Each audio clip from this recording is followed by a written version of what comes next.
Hey guys, thanks for joining again. Wanted to share a little bit about what we were doing this past week. So I think our previous video I mentioned that we're doing some projects engaging the community with our rehab department at the hospital. So last week we were able to take a trip down to a small town called Sindo, and it was quite a journey because it's kind of rainy season right now. So if you're not driving on the pavement, they call it tarmac here. When you're not driving on the tarmac, like the roads are really muddy and really crazy to drive. So Sindo is a really small town, so there's not like tarmac to get there. So um, I think it normally takes an hour and 45 minutes to get there from where we are in Kendu Bay. It took us probably 2 hours and 30 minutes, just because the small local roads to get there was just so crazy, so muddy. I was praying the whole time that our car wouldn't get stuck, but we were just slipping and sliding on the mud. Thankfully, my little Outback was able to handle the roads. We were able to get there safely.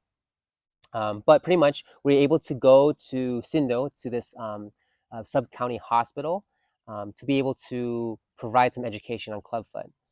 So many people, they don't have a full understanding of what clubfoot is and what treatment is available for these patients.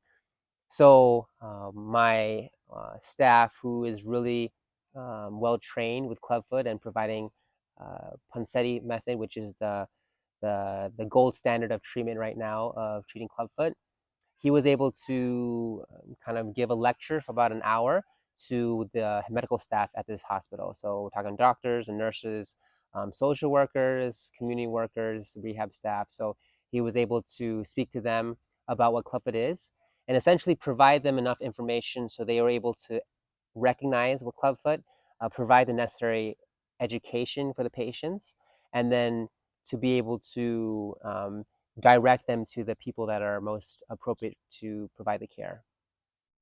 And so after the lecture, we were able to spend some one-on-one time with the physiotherapist that actually is on staff at the hospital. And then here in Kenya, they don't have a orthotist and prosthetist. They call them orthopedic technologists.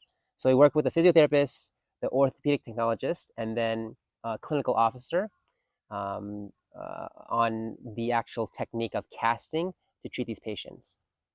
Also, side note, clinical officer is kind of like the equivalent of like a physician assistant in the United States. So anyways, we were able to actually bring in 3 patients from the community who do have clubfoot.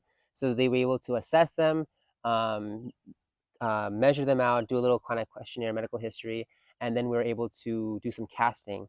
So showing the physiotherapist how to cast properly for these patients.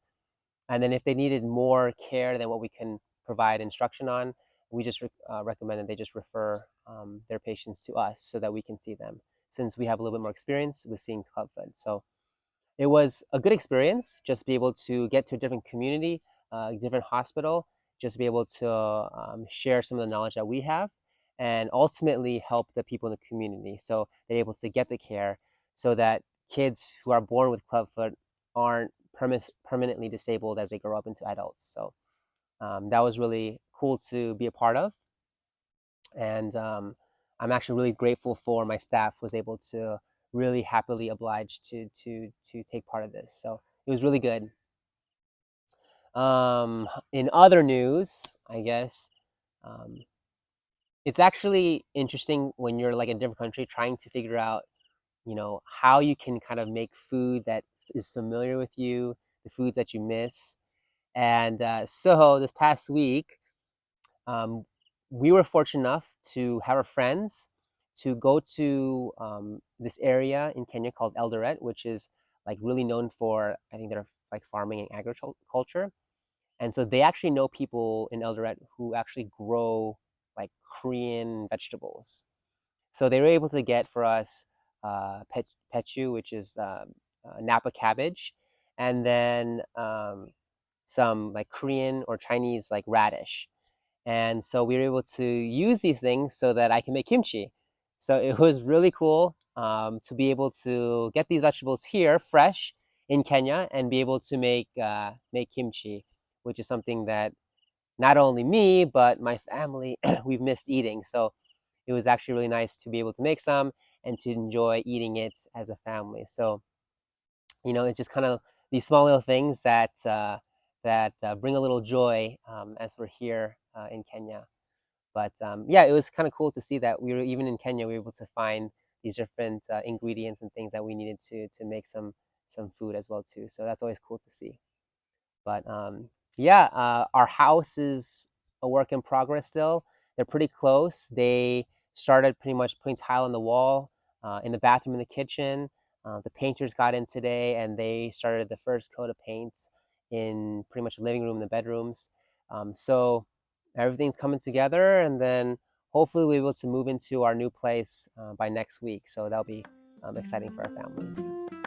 But anyways, thanks for listening, and we'll see you next time. Bye.